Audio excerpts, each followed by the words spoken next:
might go off, or I don't know, what kind of practical jokes do you play? Well, with my new chemistry set, thanks to Brie Larson, I do like to make stink bombs. Partying is cool. Dying is not. Hi, Ben. Hi, George. How's it going? It's going all right.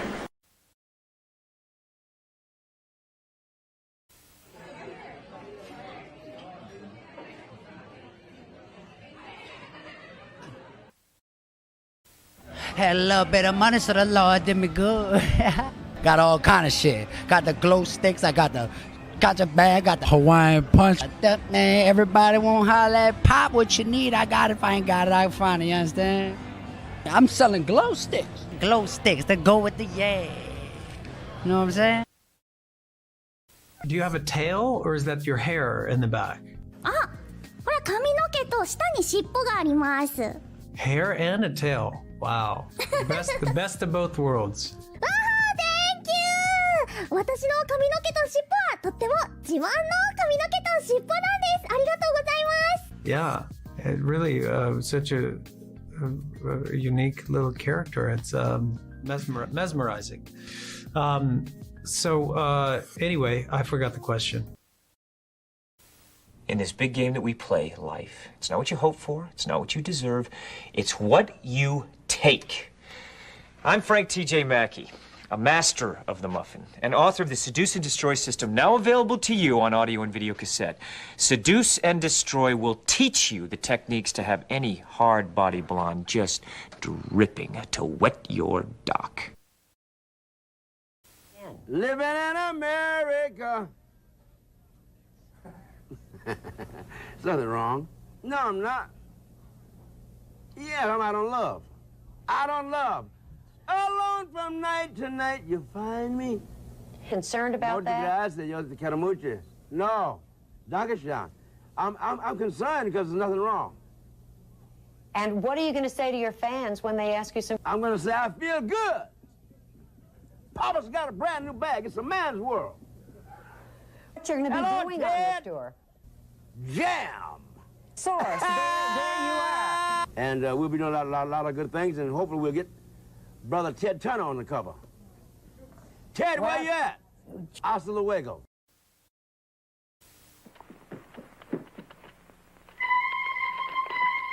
The Queen of Hearts, she made some tarts all on a summer's day. The Knave of Hearts, he stole those tarts and took them quite away. こんにちは。ボンバットファミリーと私たちのライブ放送へようこそ。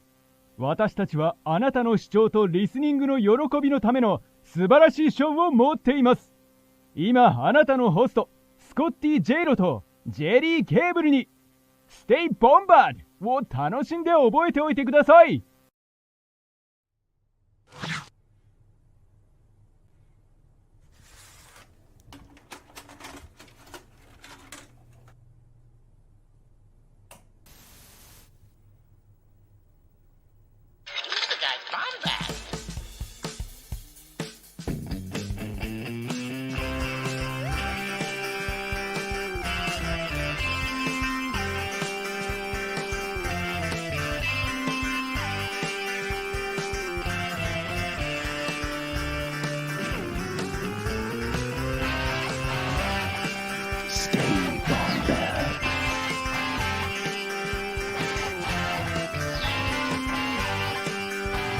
Welcome to the Bombadcast.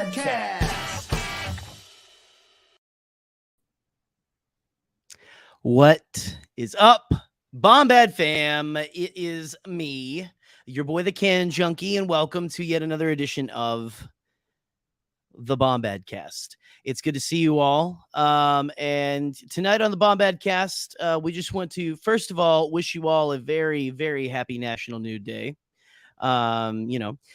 Just however you celebrate, however you choose to celebrate, we just hope you choose to celebrate responsibly. And that being said, we do a lot of things here on the Bombadcast YouTube channel, namely this show. You know, me and Scotty, we kind of get together. You know, we take selfies with Jar Jar. You know, we'll play clips of Tom Cruise telling you how to get lots and lots of like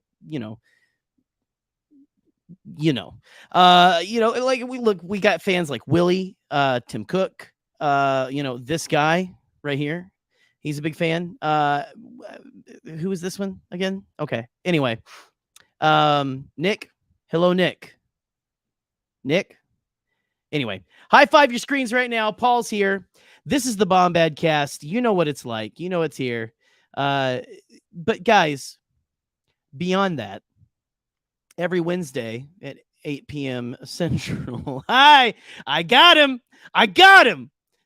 Woo! Every Wednesday, excuse me, at I believe 8 p.m. Central. Yes. Yeah. I love you too, buddy. Love you too.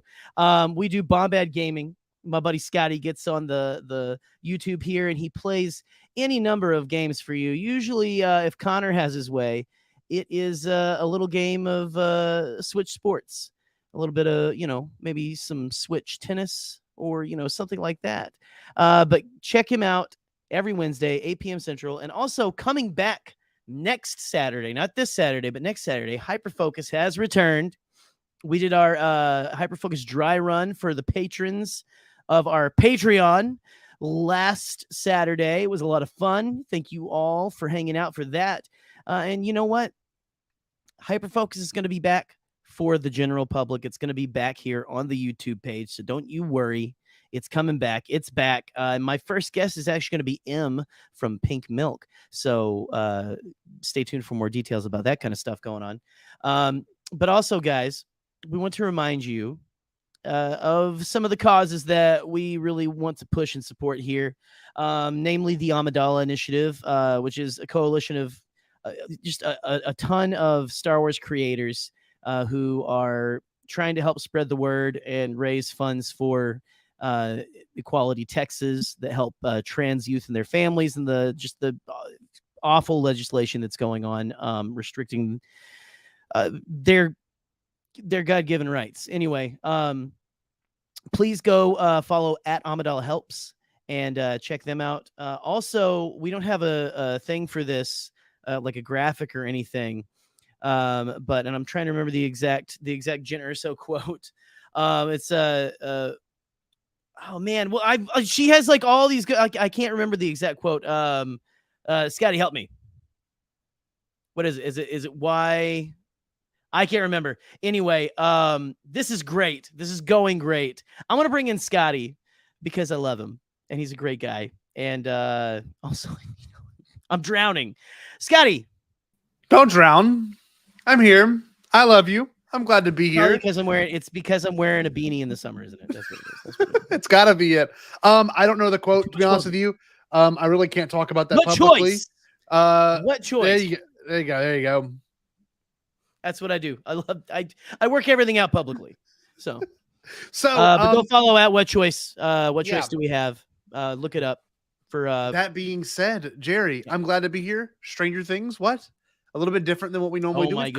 We've covered the Duffer Brothers before. I'm excited to talk about this. But real quick, for those that don't know, $7 a month, or you can set your own price. We have a Patreon, the one and only club. And for those that have already joined, they could tell you it's worthwhile. All kinds of perks, call-in shows that are exclusive, shout-outs at the beginning and end of every stream. I'm going to do that in just a moment. Patreon group chat, which I just chatted in. Bi-monthly care package and a handwritten letter that's coming to you in August, actually, our first ones. So if you join in July, you'll be able to get yours for August. Live watch-alongs, it's actually coming along right now. I plan on doing one the week I get back from vacation. We actually just did a Q&A, funny enough, for Adam Christopher. Those have been submitted. And, of course, private live stream hangouts, which we love to do. But real quick, I want to say this as well. Jerry, if you don't mind, can you actually go to Canva and get your Patreon exclusive show thumbnail downloaded? You can actually put it here. You know what?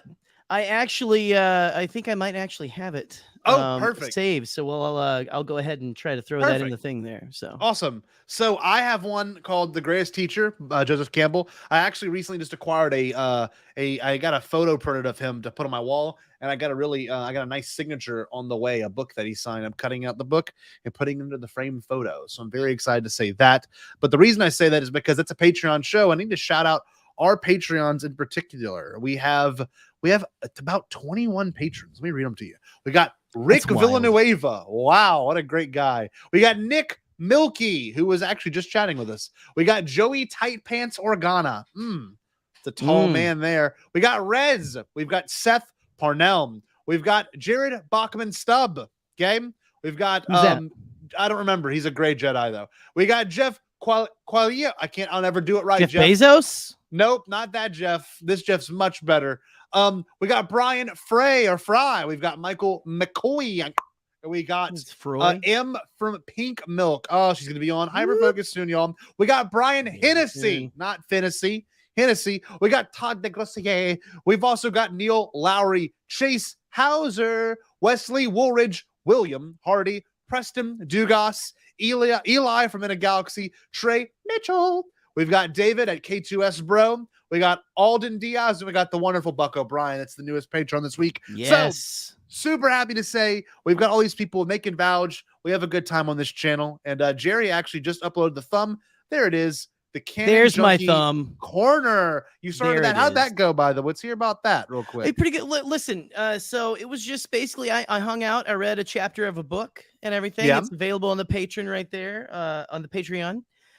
So no, I don't dislike Jeff Bezos. I just want to shoot him into space in a giant dick again. It's fine. But anyway, so Canon Junkie Corner. No, I read the prologue and first chapter of Skywalker: A Family at War, which is a wonderful book by Kristen Baver. That is basically the entire story of the saga from Phantom Menace, a little before Phantom Menace. Actually, you got a little little extra cool details in it.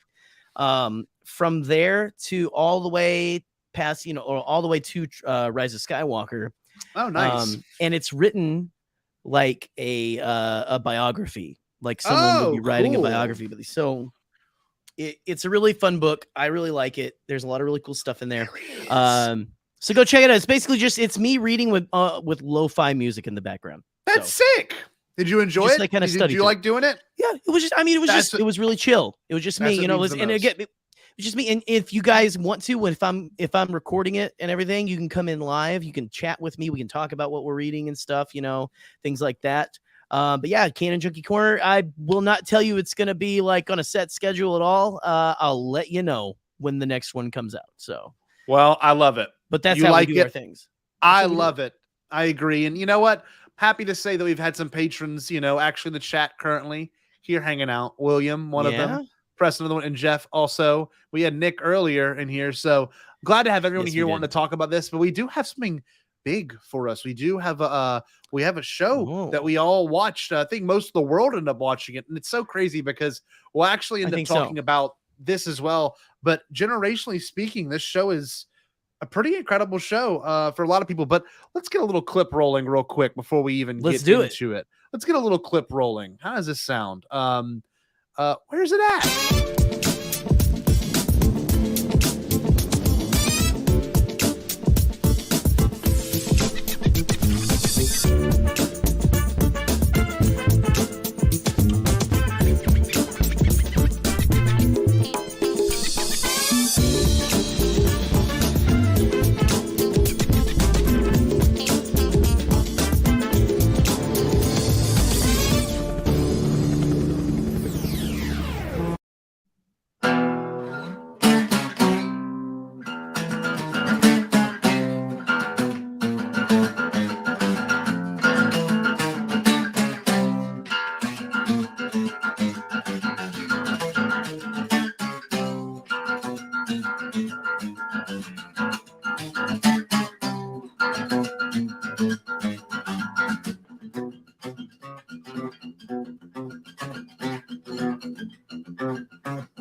For Eddie, baby. For Eddie. That's was who I metal identified as hell. with the most. God, he was a great character. Rip. For anyone that hasn't seen it, sorry. Rip. Well, speaking of people who haven't seen it, Michael McCoy. Hey, just a few years behind, sir. Just a few. It's all right. We still love you. Yeah, it is neat. It is neat. Yeah, we still love you, Michael. You're good people. We still love you. And I mean, I guess you could stay, but like, you should probably just start watching Stranger Things. I'm just saying. Oh man, that's right. On loving memory, it's true. On the wings of the angels. I agree. God, man. So, a couple of things I want to say. 2016, we were all going through our own things in life. 2016 happened to be one of the more worst years of my life in terms of what happened. You know, I had my grandfather pass away, and then immediately after a flood came and swept through our house and took everything from us. But this is where this show comes in. I believe it came out in July of 16, but it didn't really catch fire till about like September, October of 16. At least that's how I feel. But where were you, man, when this show came out in 2016, the original season? What was that like for you? I remember, you know, me and my ex still together and all that. I remember seeing the trailer and seeing the poster and really getting like a Spielberg vibe from it. Okay. And that had me immediately. I was like, okay, this looks interesting. I might want to check this out. So honestly, whenever it came out, I think it was July 4th weekend, or it could have been July. I forget exactly when it dropped. But when it dropped in July, we watched the first episode that night. I mean, we were absolutely hooked. We couldn't go to bed, you know, like we watched as many as we could. I think we watched the first 3 episodes, like powered through them. Wow. And then we're like, we've got to go to bed. Like, cause every episode, I get like good, you know, or the model is like, you know, like we'll do a little bit and leave a cliffhanger that makes you want to watch the next one. But to that point, I hadn't seen a show do it as good as, Stranger Things was doing it, at least since, like, you know, I was a big Lost person back in the day, and like in the heyday of Lost, the beginning, it's always like, oh, I want to watch the next one, I want to watch the next one, kind of a thing, you know. But you could actually do that with Stranger Things right off the bat, you know. Oh yeah. But yeah, no, it's just, and it hit all those vibes. It hit the horror vibes. Like it was like, I remember being like, it's telling people, describing it to them that first year. Like, it's like if you took Stephen King, Steven Spielberg, and who else did I say? Did I say like, I forget if I said, I think maybe just put them in a blender and just like, you know, had them make something in the 80s. Was that what are you okay? I don't know what the hell that was, but it just fell off my that was wild. You say, okay. It didn't fall towards you, so obvious. So you're okay. That's all fell we care. behind. It was probably something. It didn't fall on your Will. guitar playing hands, right? No, it was Will. We're good. It was Will. Man. He just was hitting the wall. Yeah, man. I was in the same position in terms of like interest. You know, obviously that first poster did evoke a lot of those same feelings. And I had heard. What's that supposed to mean, Nick? Sorry. What's that supposed to mean? Get out of here. You're dead. I would look, and this is also true. Troy brought this up. You know, we were all Pokemon Go did come out that summer as well. I'll never forget that. Oh, we're all nice. chasing Rattatas and Pidgeys, and yeah, this is my grandfather Cecil who passed. I remember Cecil. That. But yeah, no, it's weird, right? So many things happened that year in a cultural way, and this is one of the shows that like exploded into the zeitgeist. And I will say as well, Jerry, it was that show that like hooked you from that first episode. And Katie doesn't like scary things. And I'll never forget like telling her like, come on, we have to watch it. Not because, you know, everyone else is doing it, but because it's going to mean something to us one day in terms of it being just a huge and popular show that we got to experience when it came out. Right. And I'll never forget, we watched that first episode, and that it was a cold open, obviously, like the show does. And it was the one of the scientist running down the hallway, freaking out, running down the hallway. And then he gets in the elevator and he's like, oh, I'm good, I'm safe. And then the Demogorgon whoop, picks him up. And it was just like, I can't even do the names. That was pretty good. It's just like Alien, you know, felt just like you were watching Alien. And I was like, man, this is it for me. Cause I was set. She goes, nope, we're not going to watch it. I said, come on, let's just push through. Just give it a little chance. It is, it was amazing. And I mean that. It was that first season was insane. And I'll always say that first season might be one of the most spectacular seasons of television. I don't know if Star Wars will ever be able to touch it. And I mean that because it was so unique. It was so good. It was so different for the time. You know what's crazy? Yeah. TNT, I think Disney, I think a ton of people told the Duffer Brothers that they would not want to take on that show because not enough viewers were able to handle all the storylines at once. I'm like, that's insane because if anything, this most recent season proved it because it's yet again another smash hit. Every time a season comes out. Every season they put people they like divide into little groups and each group figures out a different part of everything. And it was a little different this season. Yeah. And I know that sounds very formulaic and everything, but it's just it seriously, I've not like no other show does it this good in my opinion. And I think I think a lot of people share that, honestly. I agree. Opinion. Yeah. It's funny because you watch a show like this and I don't know, maybe it's just me, but like the writing is so well done for each character that it's not just you. You solve it as you go. And obviously most good shows should be that way, but damn, if this show doesn't do it the best. And I agree with my cousin Troy right here. It was the best season. We're going to talk about that on the beach next week, by the way. But it's just like, it's wild because, and I guess we can rank the season so far. I love season one. Season one will always be the perfect one in my heart. Season 4 is right up there in second place. Season 2 is in third place. And then season 3, which Eric and I actually watched it last summer because I hadn't seen it. And it was a good season. Don't get me wrong, but I mean, this most recent one was just absolutely unbelievable. 15 hours. 15 hours. Unreal. God. I want to rewatch. Like I need to rewatch the whole thing because again, we're coming up to the end of everything. We'll get to, kind of. Oh yeah. Like, I guess before we get into too many spoiler territory or whatever, like most of you have seen it. Michael, it's fine. I know you work a lot of hours wrapping burritos and stuff, so I mean, we'll let it slide. But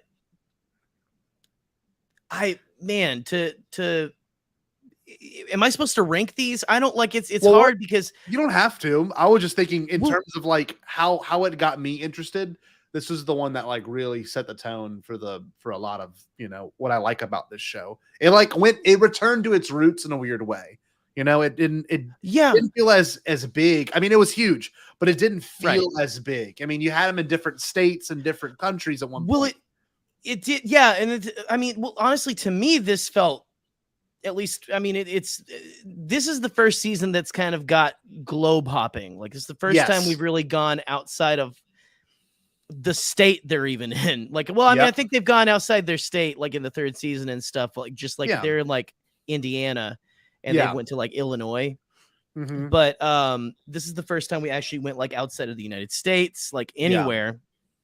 And that was wild. This season to me did feel bigger. It felt small and big at the same time, but like it felt like it was the stakes have never been higher. That's true. But I will have to say, I've been thinking about it and everything. And look, like you can't beat the first season. There's like little moments, and I want to ask you this question in a minute. I want to ask you a question in a minute, just kind of about the whole series overall, and then we'll kind of keep going from there. First season's great. Second season feels like Aliens to Alien. Yeah. Yeah. It does. The third season to me, I think the third season is still my favorite. And I think that's controversial. No. Well, I mean, I've heard a lot. Actually, just this year, I didn't hear it until this year. Like apparently there's a section of people who, which is fine. They were like, it's just whatever. I think it started getting like it got too sci-fi, it got too out of the realm of like they liked it when it was smaller and it was just like, oh, it's just this, now it's getting like more like weird and crazy and off the wall and everything, like the Russians being in the mall and everything. I want to talk about that. Well, for me, season 3 hit all of my favorite 80s vibes. Yeah. You had the weird, like, and again, we can talk about season 3 because I think we talked a little bit about it. Yeah, we have on stream about it, but like, you had the weird goo and everything in the trailer. You know, you had like the weird, the crazy technology. You had all the body horror, which is probably it disturbed me. And also I love it because I'm a big fan. And again, I didn't watch this until like college. But I'm a big fan of The Thing, like John Carpenter's The Thing. Yeah. And there was a lot of that in this, and just like that body horror, like the aliens and everything, what it did to like all the people of just all of that kind of like just really like touched up. Like, so I think there's a lot of what I really kind of love about the 80s and everything, you know, just that era of filmmaking, and just what I love about genre in season 3. And so that's just, anyway, that's a big one for me. I don't know. Season 3 is always going to be like, I think, hard to beat for me, but this one's great. Anyway, it's funny you say that because I loved watching it when I watched it, and obviously there was some big moments, you know, especially with Max's brother Billy. Like that show really did take it to a different level with that season. But it's funny, I watched that first episode of that season with Katie next to me, and she got up like, I'm not. She said, I'm not. Nick. Katie said, I'm not interested in this season at all for season 3. And I was like, oh, wow. Okay. And she walked away, and I watched it with Eric that next day. But the reason I'm saying this is we watched the first episode of season 4 yesterday, and she was glued the whole time, even for it being as long as it is, you know, an hour and 15 minutes, glued the whole time. And we need to bring this up. I want to say this. I was so happy to even have this moment. Eric and I had watched it first. I watched the whole season. I'm rewatching with Katie, but they used Detroit Rock City in that first episode for the basketball D&D matchup. That was freaking awesome. Not in the 80s, cool. By the way. That album came out in 76. So I don't know why that was an interesting choice. They used Detroit Rock City. I was like, that's pretty cool. Well, I mean, it existed in the time period. It's probably was their whole thing. Of course, I guess. It's just funny. I was like, that was a cool choice of using that. So what I had on here, and I'll bring it up on the show notes, Jerry, was we were going to do a best favorite most fun episode. Now I don't know how well you recall these episodes, but I can give you the title of it, and I can also give you some big moments from it if you want. Well, I'm going to say I might have to give you the moments and everything. Okay, that's fine. How we're going to do this and everything. We could do moments. What would you consider to be your most favorite moment? Not your best moment. Your most favorite moment from this season. Man, we're gonna start with me and everything. Anything you? Oh, I can go. I mean, if you want to, yeah. My favorite moment of this whole season, and it's hard to choose because you watch a show like this, and it's a huge show. I mean, you have 15 hours. I think William said that 15 hours to choose from, and unbelievable, never unparalleled. If we had a Star Wars show that was that long, we would be sick to our stomachs. We would literally, I wouldn't know what to do with myself if we had a show that was that long. And all drops on one day, I would probably die. But we would just explode. It was intense. It was intense trying to make it through the first half. My most favorite moment, though, has to be when Eddie plays Master of Puppets, because their use of music on this show always finds a way to be well edited into the show. And the reason I'm saying that is because who would have thought that, you know, Kate Bush would then rechart when she never really charted that much in the 80s. Right. Like, what the hell? Metallica is more popular separate ways. And like, the reason why I like this so much is I'll go to school, and I'm not kidding, in August. Yeah. And some students like play Running Up That Hill by Kate Bush. I'm like, you, and I knew that song before it was popular. I'm like, you're never gonna, like, that song didn't exist in your brain, but it existed in my brain. And now you're going to want to hear it while I play it in class. Like, it's just, right. God, it's insane. Or Master of Puppets. Holy shit. Who would have thought? Well, Master of Puppets, I just saw a meme on Facebook. Today's Facebook. I keep up with family on there. But it said it was like a Gen Z illegally downloading Master of Puppets to put in their TikToks, and it had and it says millennials, and it's like the meme of the monkey puppet or whatever, like the puppet like looking back, like yes, and it says Lars is coming for you and stuff, because like if you remember back in the day, They don't know Because about Napster. Lars my was God. absolutely like LimeWire and Napster and all that shit. Like he Napster. was like big against that. Oh, Like, Gerry. he came hard at it. But it was like that's so fun. That's so funny. It's That's like, hilarious. Yeah, it's like you better watch out. Like you don't make Lars mad. Lars will not like just go buy the song on iTunes or get it on your like the app that you pay for that you get you get whatever music you want. Just I want to for it. William, we'll explain that for William and Preston, who probably don't know. But in the early 2000s, right. And I forgot until I saw this meme and I was like, oh, right. They hated that. Before music was streamed, and I'm not trying to like be a teacher right now, because some people genuinely don't be know a this. teacher. Before music was streamed, before you could pay for an account to get music or even look it up on YouTube, you had to go through a software that was like a pirating software called LimeWire or an official software called Napster. And you could illegally download music that way. And like, it was very sketchy because you could download like a high quality version of the song, a low quality version of the song. You had to look at how big the file sizes were to determine how much songs. Then you would take the songs and upload them essentially, or drag them onto your iPod Shuffle, which I wish I still had. I mean, like that or burn that or drag into your iTunes and burn a CD. You burn a CD.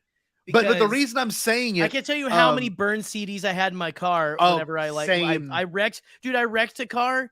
And like all the CDs were in the floorboard anyway and everything, but they, like, so it's just like I almost killed myself. I almost got cut to pieces because of all the burned CDs I had. So what's funny about that is obviously, you use a song like Master of Puppets and it's not on TikTok for that reason because of all of this.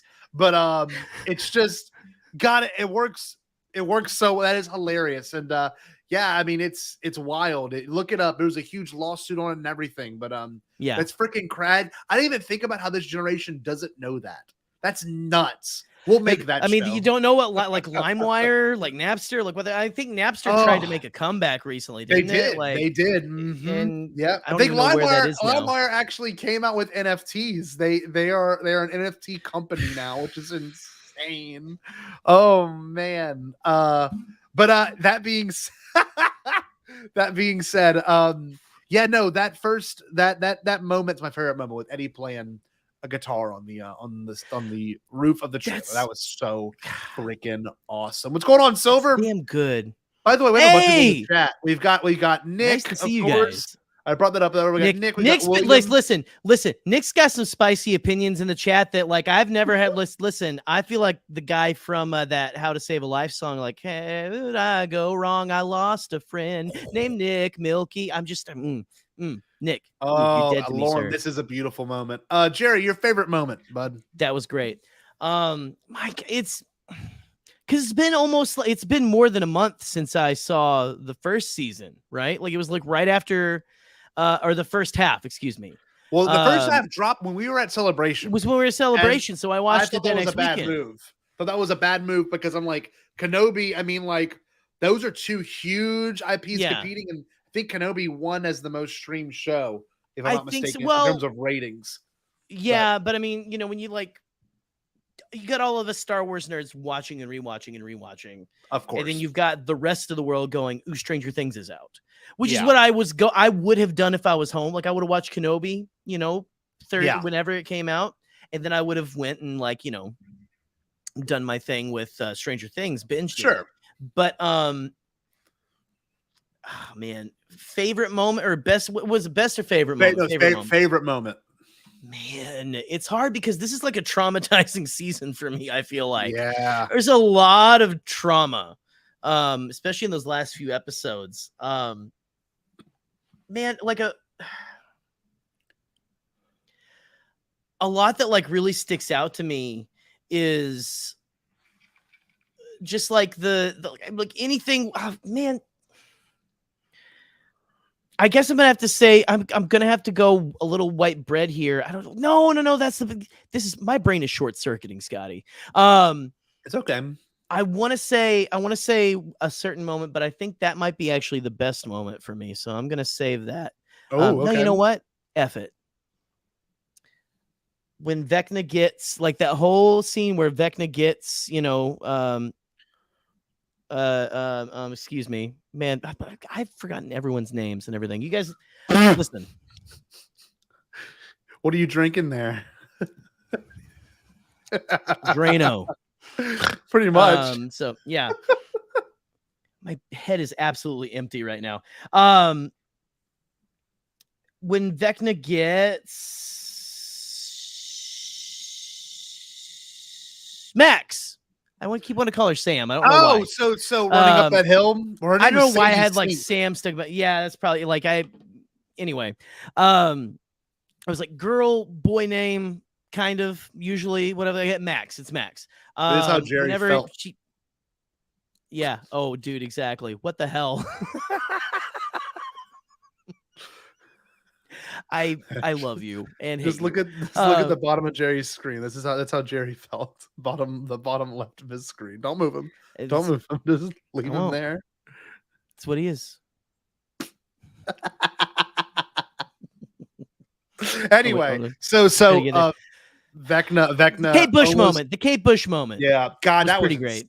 Insane. Also, again, insane. I haven't had a chance to rewatch any of this. I need to rewatch because I can't remember. I remember there being like so much awesomeness and so much like I loved every little piece of it. Yeah. But obviously, it didn't mean that much because I can't remember shit. But no, like the Kate Bush moment was absolutely incredible. Any moment with what was it, Argyle? Yeah, and everything stoner. like that whole the stuff like whenever like the what that one government agency was coming after like Elle and everyone coming after them, and he pulls up playing that's when he pulls up playing past it. Oh, that was amazing, right? Man. And he goes, "Man, the buyers are having a party. They didn't invite me." Yeah, and then he starts shooting, and he's like, no. So literally, he pulls up, and they're like, "Go, drive, open the door." He's like, "Whoa, man, what's going on? Is that guy bleeding?" And the guy's like, "Well, that guy's got a gun." And he's like, "Yeah." And he's like, "Oh," he puts it. So amazing. Don't you actually learn that because of that show? Yeah. I literally learned like again, the music, like you were talking about the music, and honestly, you know what? I'm gonna cheat. I'm gonna say my favorite thing is just the way that they edit the music into this show. Oh man, I agree. It's too perfect. In fact, the best into credits use of music, like from the show into the credits, I've ever seen it's been in the show, and it's the first season. It's the episode where Barb gets Barb gets got. Yeah. At the very end, and it starts playing was it I want to know what love Hazy Shade of Winter. Oh yes. That's because it's like it's starting to play because it's got that dreamy like whatever sequence, and then it cuts to the credits as soon as the guitar hits like yes, so good. But that's not season 4. But like again, it had all of the music hits. All of the music is great. I loved the use of what was the song that it was in the trailer. They did like the kind of remix, ways? like slower version. Ways. Separate. The slower version of Separate Ways. They played actually in the show, which I wasn't expecting. That was the and it was the same way. It was like the very somber version. It was so good. So good, man. It's funny, like with a show that has its own good, like actual, composed synth music on top of its already choice of music. Like they had a lot. They had a lot of full orchestra pieces for this one too. It felt like. Yeah. Did you notice that there were a few full orchestra pieces? Oh, for like when Elle was doing some like again when she did Crash the Helicopter, incredible. Incredible. I was cheering, I was screaming. It was great. Crying. I honestly cried a lot this season. I cried a whole bunch. Me too. I cried hard a lot. And it's part of it's the performance. I want to do we did favorite. Let's do most fun moment from this whole season to me was the Detroit Rock City Kiss D&D. Like that shit was awesome for me because I'm like, I love Kiss and everything, but like to hear it and to think like, oh, my students have now heard that song in a way that wasn't in my classroom. Like it matters outside the barrier of a normal place. And I think about the kids that are watching this that are getting really good entertainment, and in the way that it's being told, especially in this format. Streaming is so simple to do. You can binge it or you can watch it every other night, and that's kind of part of the experience. What was your favorite? Oh, I'm sorry. I'll just say just a little note to your students and everything. And again, I guess you don't have to. I hear some people who are younger than me go I don't want to watch older stuff because it doesn't hold, the special effects aren't great or not. Take a chance. Go look up some references that are made in Stranger Things that you liked. Oh yeah. And go watch some 80s films. Seriously. Star Wars. 80s films. Ton of Star Wars in this season. Well, there's a lot of Star Wars, but there's every season has there's Ghostbusters in the second season. There, there's Back to the Future references. There's what was the line? It's all over. There was straight up. They said when Murray, it was either Murray or when Joyce pulled in, they said, I have a bad feeling about this. Literally straight up. Oh, right. When they drove through the Russian gates. I might start rewatching this. You need to, dude. I want to rewatch the perfect season. But then they had the other one in the first episode. There was a straight up quote from A New Hope, I think. Someone, Murray said it. Someone in this will remember exactly what I'm talking about. But there was a line straight up. Katie looked at me and goes, no, they did. And I'm like, yep, they straight up quoted A New Hope. But that's the thing, right? And I'm sorry, I cut your thing off. What was your most fun again? I didn't even get to it. I'm sorry. No, it's fine. And I'm right now I'm remembering another good use of music was the end of season 2 when they're at the dance and it's every move you make, I'll be watching you. Yeah. And it cuts to the upside down and the mind flayer is that song still creeps me out a little bit because that was it. Justin said never tell me the odds during the D&D game. Right. Big, and again, cool. They're big. What they called El Lando in the first season and everything. Yes. Right? Anyway. But besides that, there's a ton of really good just references to a lot of 80s films. Go watch The Thing.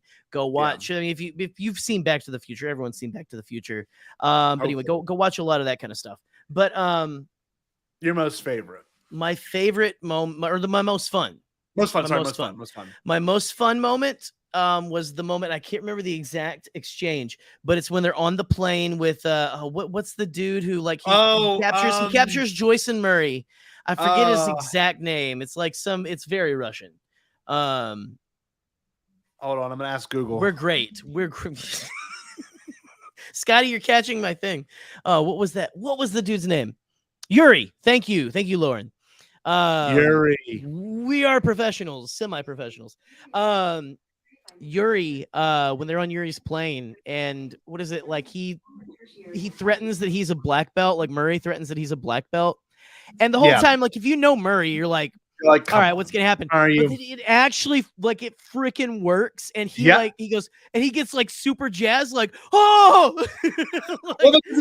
he's like 7. He's like, who's the only people you fought or sparred with? He's like 17-year-old. Right. They build it up that he's awesome. You're such a sad little man. And it's no, it actually works. Because I had those friends who are all right, weirdo, you did but no, you seriously, people who take that shit can mess you up.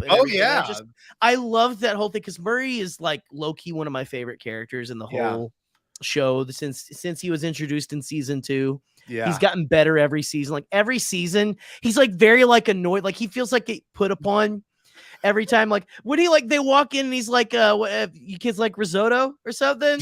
And he's watching Joyce's kids for a the best line was, "How was the pullout?" That's what he says to from season 2. Yeah, season 2. That's the funniest line in the whole show, probably, because I remember losing because then Jonathan eggs fall out of his mouth and stuff. You got shocked. You choked. Oh, it was a great line, Nancy. Murray is low key the great because I think he does a lot of that stuff on purpose. It feels like the character does, of course. But his whole thing with was Yuri the Russian guy from the second one too? The third season. Who was the Russian scientist? I remember his name. His name was he had the Slurpee thing. It's the Slurpee guy. It's in the tip. It's like it's right there. It's all in here. I'm not looking. Someone's gonna put it in the chat. I'm not gonna look. No, not yet. Not yet. We've got Yuri in there. We don't have Alexi. That's it. It's Alexi. Damn it. That's it. Alexi. Good job, Jerry. I got there. I mean, Good it's like job. the filing cabinets are a little covered in cobwebs right now. It's been like I'm really tired this week. Anyway. Yeah. But like, just I don't know, like Murray for some reason, like he really absolutely shined this season. Oh, of course. I think. Of course. And there's, I mean, even like I could even say the moment where like at the very end of the, I think it might be it's either in the final episode, like the finale, but whenever they're like bringing the last Demogorgon or whatever, and like Joyce and Hopper are trying to like, get through that gate so that they can like kill him. And Jesus. Murray pops over the edge. I forget what he says. He's like, like with the freaking flamethrower.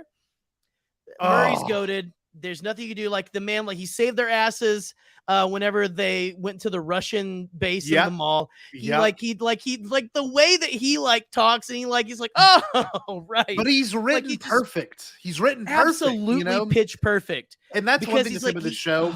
It sets it up because I forgot about the karate bit, but in the very first episode when Joyce calls him about the package, he's wearing his gi. He's wearing his gi and he's like, he's like like ready to fight. And I'm like, oh my God, he got in the ice bath. I'm like, this is brilliant. But this show definitely deserves a rewatch for the most part because it's a lot. And if you binged it, it starts to blend together. Oh yeah, this season especially. You're saying 15 hours. It's a lot of content and we got it separately. Yeah. So I would be interested to watch it again. Yeah. All together. So of course. I also agree. Another most fun was when Nancy and Rob went undercover and they talked to that Mr. Burns dude. That was pretty great. Well, obviously, the guy, Victor Croft or whatever. It was Victor Croft or no? What was it? Victor. Yeah. No. Victor was the kid. Victor. No. Shit. No, it was like, I feel like his name was Victor something. The guy like who like they pinned for the murder and everything. Krell. It was because it was Croft, something Croft. Creel. Victor Creel. That's it. He was Victor Creel because I'm like, it's a very good horror movie name. Like a classic, like a John Carpenter. Well, you know who played him, right? You know who played him with the oh my God, the guy that played Freddy. Robert England. Robert England. Freddy Krueger himself. That was Freddy Krueger. And apparently he sat in the tape. He wasn't even on the casting list. He's like, he got the script or he somehow got a hold of the script and he did it. And he like literally sent them a video from the bathtub of him doing it and like shaking. I'm like, that is insane because it was a one-off. And I don't know if you noticed this. Great. In the credits, the very opening episode, they don't mention who it is. And at the very end, it said, Robert England. I'm like, oh my God, like, because you never do that. Like with this show and how the credits work, they never do it at the end in that way. It's never like a thing. But man, I was so impressed by that moment. That's a great moment. That is a great moment. Good job, Jerry. Absolutely. Thank you. Oh man. So what I would consider the best out of this whole entire series, the part that had me truly on the edge of my seat, tears in my eyes, is when Max is getting her arms snapped. Because the second that the chime, dung, dung, dung, and then you're like, no! And then her eyes roll back and they start to bleed. I was like, they can't kill her right now. And then she dies. And then like they got so close. So close. close. Like I was like, I didn't think they were gonna go that far. And I'm like, no. Oh my God. And she's breaking. And then literally like when Lucas is holding her in his arms, I might start tearing up right now. Jesus Christ. And 11 is like crying, holding her through the little, black realm, whatever you would call it. I was like, holy shit. And Mike's like, I love you, Al. I love you. I'm like, why is this building so well? And you know what's crazy? Layer upon layer upon layer of absolute. But at the same exact time, terrible trauma. You've got the Molotov cocktail getting thrown at Vecna. I was like, my Ecto-1 off the thing. I mean, this shit built so well, and I mean that. And like, obviously we're big fans of just how these stories always wrap up. But this is the first season where they were all not really together. They were in a metaphysical sense, but like they weren't all together. In terms of story, they weren't. They ended up not meeting up at the end. Yeah, technically. God, they all kind of got there because they were too far away. That was an interesting way. Yep. Oh man, me too. No, you know what the best freaking part was? When that white a-hole who Mr. White Privilege, captain of the football team, who was mad that his girlfriend was the guy who was after Eddie because he's like, oh, he killed my girlfriend because she don't smoke weed and stuff like that. Which again, we got to talk about how sweet that relationship was, but for that little moment of Eddie and Chrissy, oh my god. But whenever all that's happening in the third, basically that death happens. Yep. Max dies for a minute, and it opens up the upside down opens up, the portal opens up, split him right in freaking half. Was the best. I was because I was it's like you're in the middle of I'm ugly crying, bad ugly crying. Me too. I actually saw a someone posted on Twitter. It was if you know, you know. It's like watching. And they posted the picture of Lucas holding Max crying, and it's like the Tobey Maguire from Spider-Man when Uncle Ben's dying, like the crying face. It's a memed and everything. And then it shows the guy getting cut in half, and it someone had photoshopped a smile on, on his face. And so I don't know. That was just very, very, very cathartic. We were all waiting for it. Jason, was that his name? Yeah. F that guy. That was man.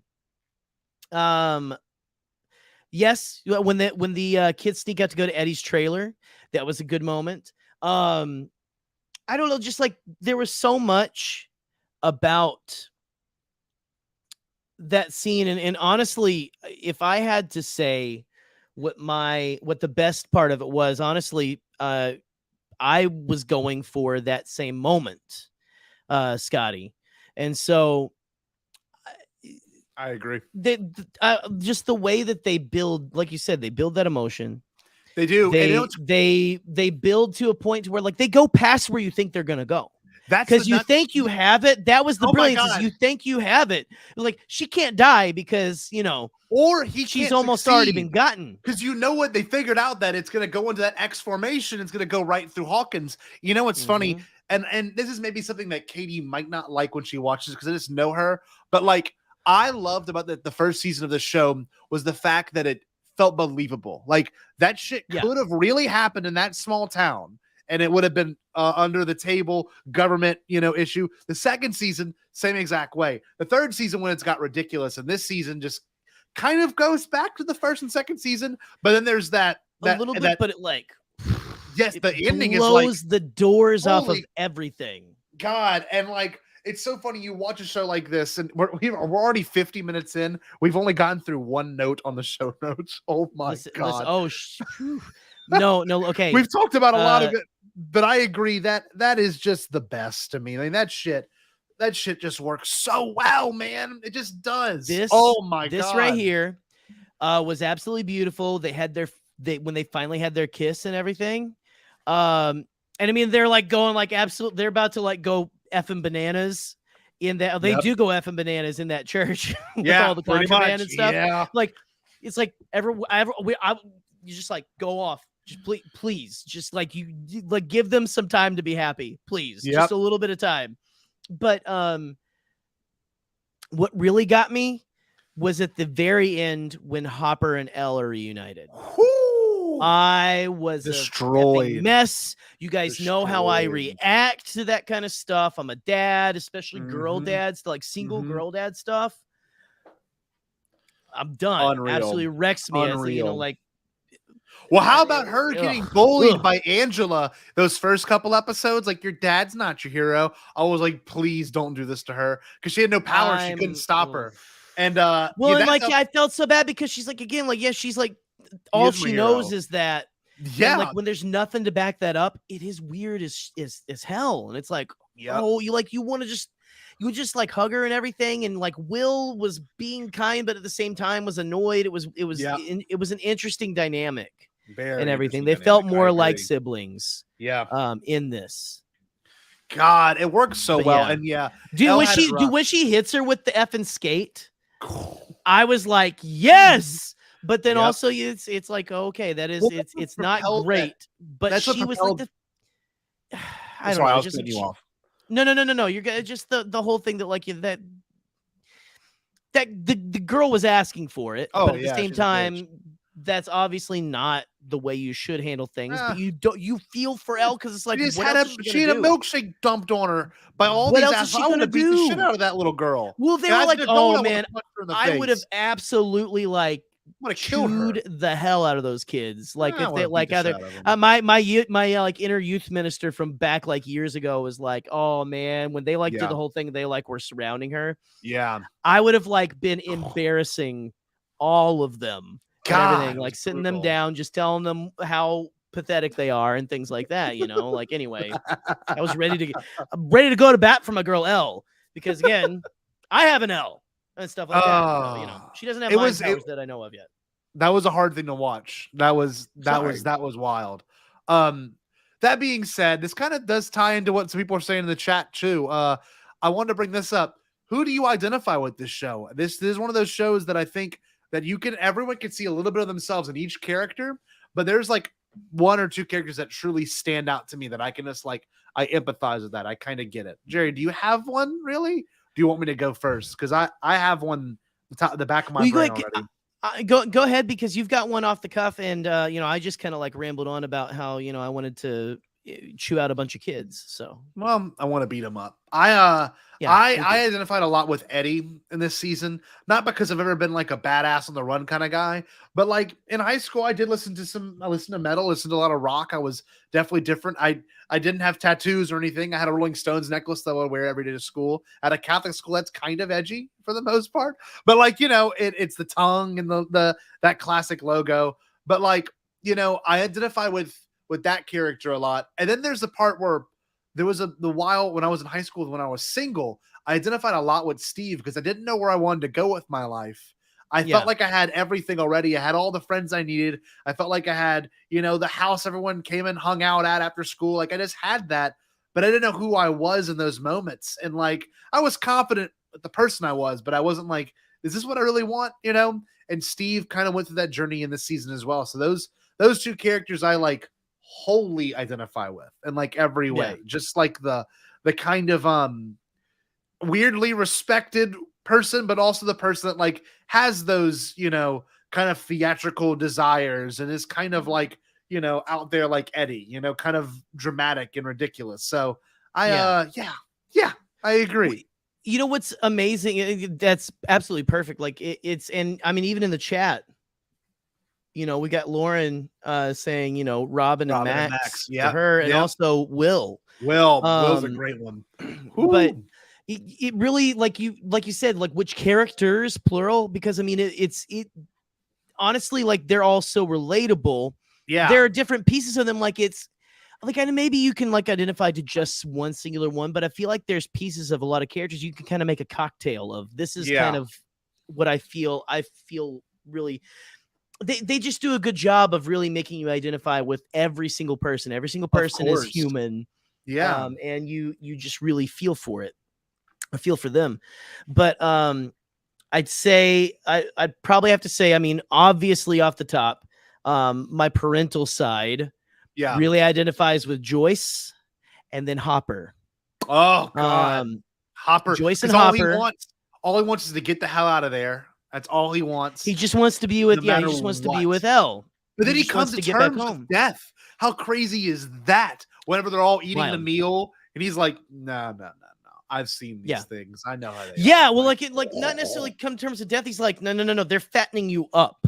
Like, like he's the only, like he knew it was up. Like I don't think in fact, I didn't think he was like ready for death. I thought he was like, he's like, I think I can get out of this because like I fought these things. Like, I know. Like, this is first season shit. I'm fine. You know, like I've like, look, I fought the ghost spider and the doggies, the dog versions, and then I've also fought the ghost spider in a flesh robot. So we're good. I'm good. Y'all are gonna die, but you know, whatever. You're red shirts. But no, I mean, and not necessarily in that respect. Like I just the parentalness of mainly and honestly mainly Joyce. I feel like I'm more of like a Joyce when it comes to parental kind of stuff, you know? Yeah. Because Hopper was a little more like I know, like a little more like, you know, like I mean, I haven't had to be like Hopper. I haven't had a teenage girl yet. Sure. So, yet.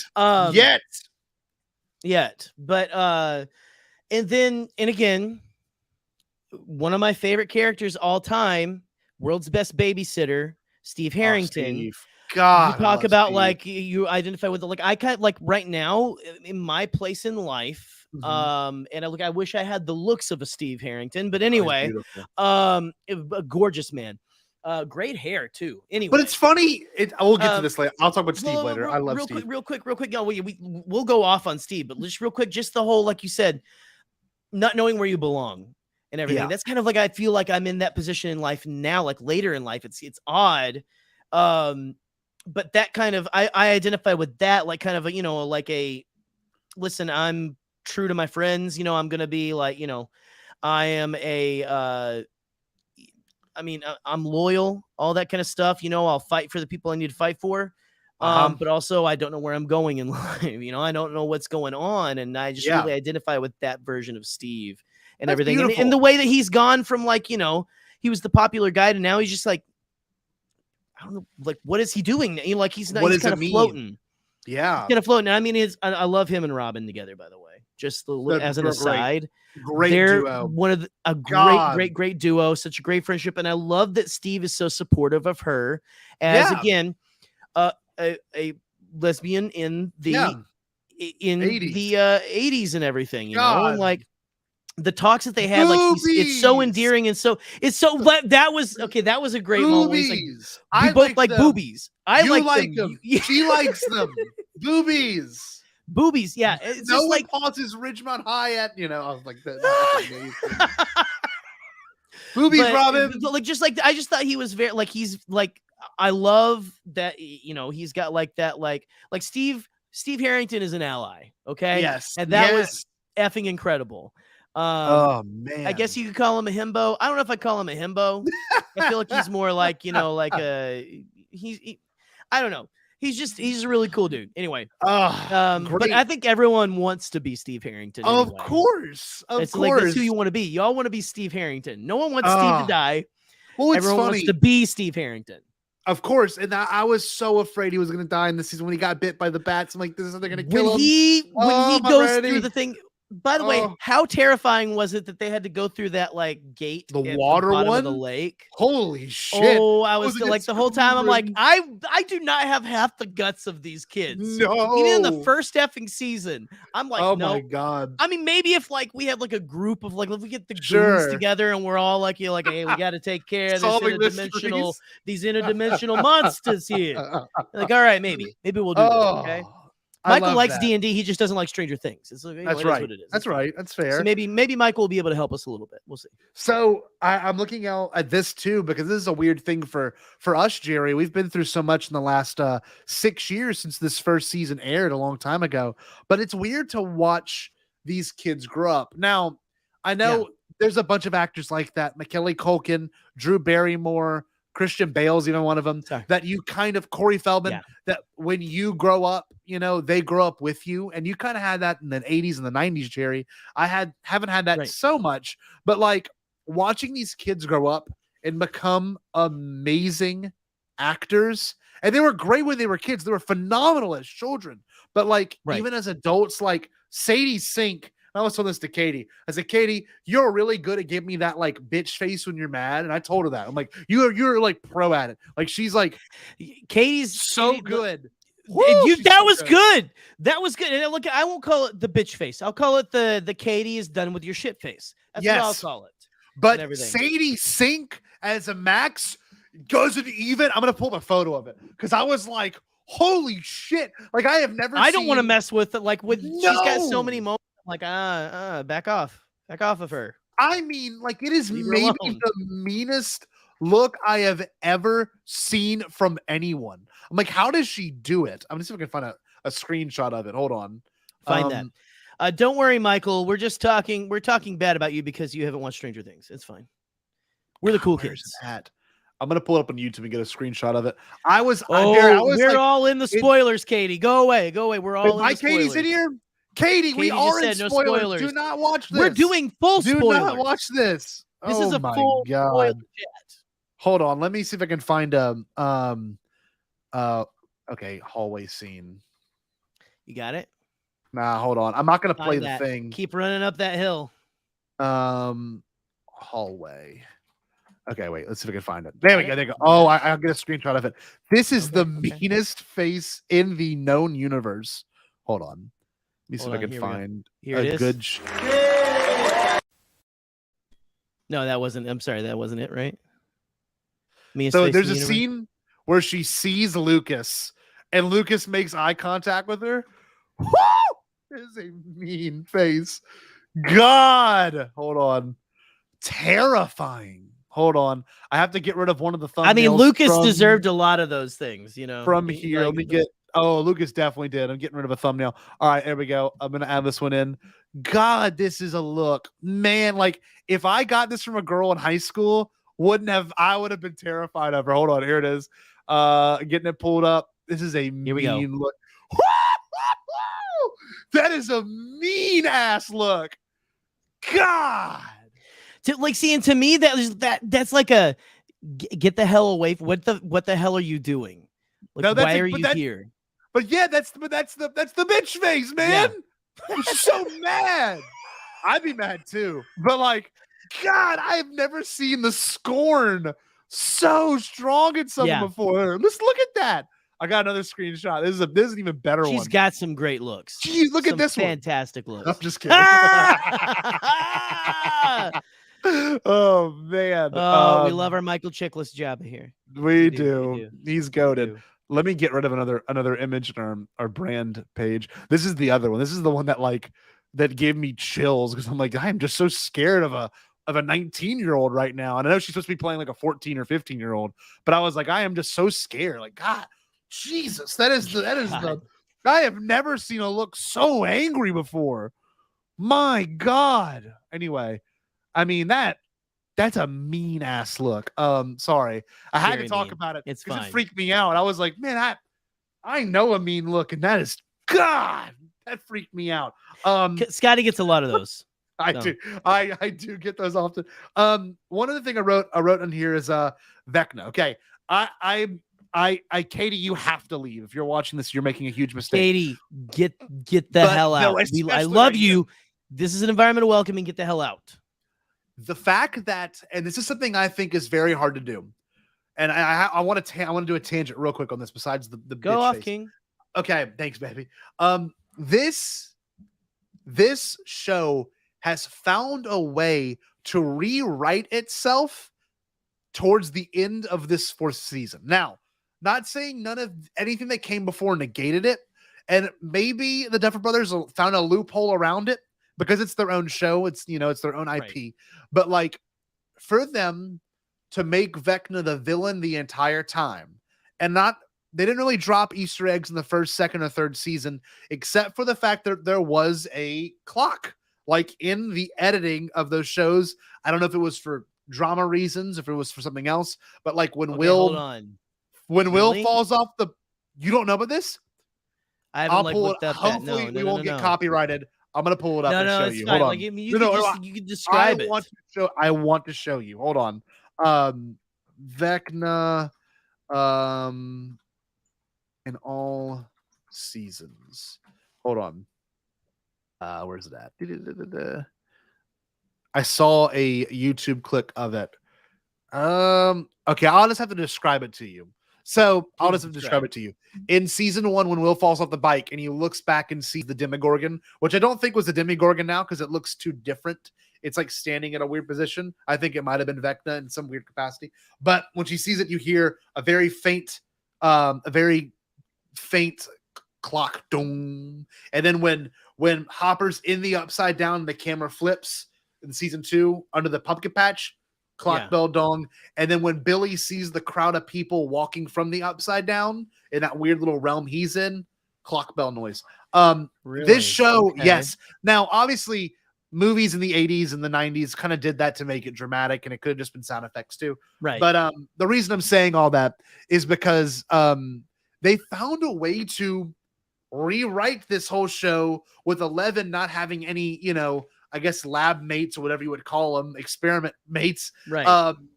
in the Hawkins, place, like the Hawkins lab. Hawkins lab.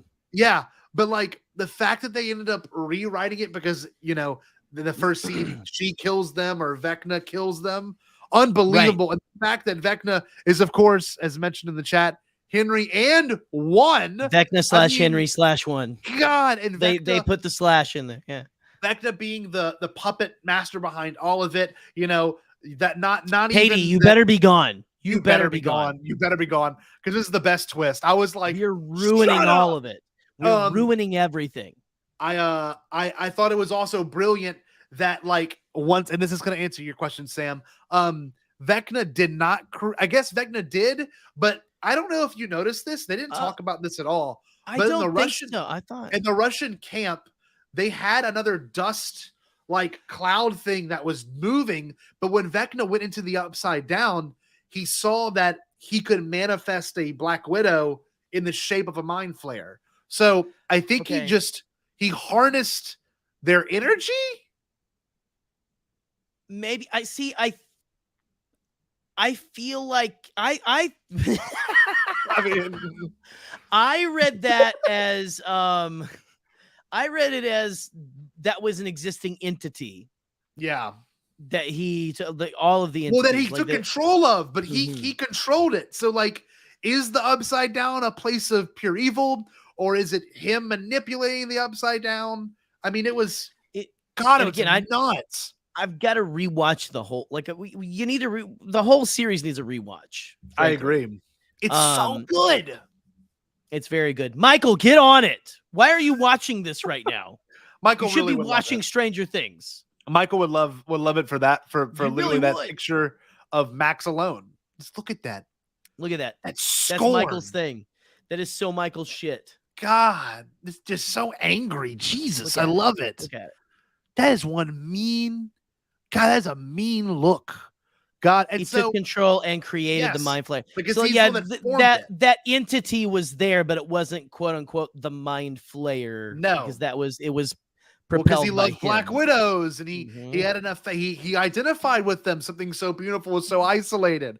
I'm like, oh my God! And the house moment was huge, and the fact that that he became kind of attuned with the house, and the fact that they had Black Widows into that. I mean, like, they did a horror film. They really did a whole horror film. Scary Mansion movie. Like, Ghost Story was wild. They did a remake Killing of Teenagers. They did a better remake of Nightmare on Elm Street than the remake of Nightmare on Elm Street. Yes. So. God, man. I love that. I honestly haven't seen most of the old Nightmare on Elm Street movies. I feel like we need to rewatch them. I feel like I want to rewatch them. Or watch them. Actually. I agree. We could do it for Patreon, maybe. Live watch. Maybe you guys want to watch some spooky Get scared. Get some spooky Yuki with us. But yeah, man, it's weird. Sweet fresh meat. I know that's a line from one. I don't know exactly. Like, yeah, sweet fresh meat. Anyway, I just think it's brilliant. They rewrote the whole show in this season, and not in a bad way. Not like let's fix this, but let's actually tie it together. I'm like, that's brilliant. Yeah, God, not that they haven't felt tied together. No, at all. But just to go, every season's revealed like a new layer. Yes, of things. And I did see someone go. I've seen one person who did not like that they revealed Vecna as behind everything, like even the mind flayer, because they liked the whole Eldritch God thing, which I mean, me too. Sure. It's great.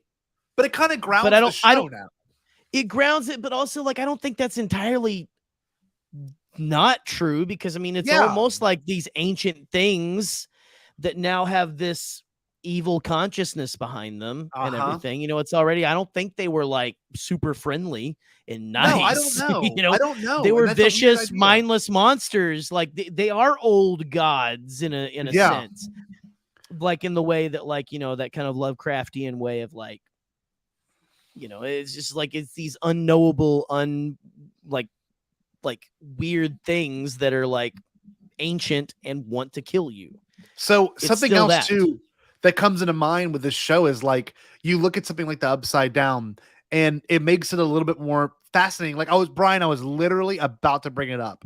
It's the fact that like, you know, when Will went missing is when the Upside Down was there. Why is it stuck at that date? Nancy even says that like it's 1983. Like why is it stuck in this time period? And like, you know, the best is when the second Will steps into Hawkins, he's like, what is that feeling? You know, why am I feeling this way again?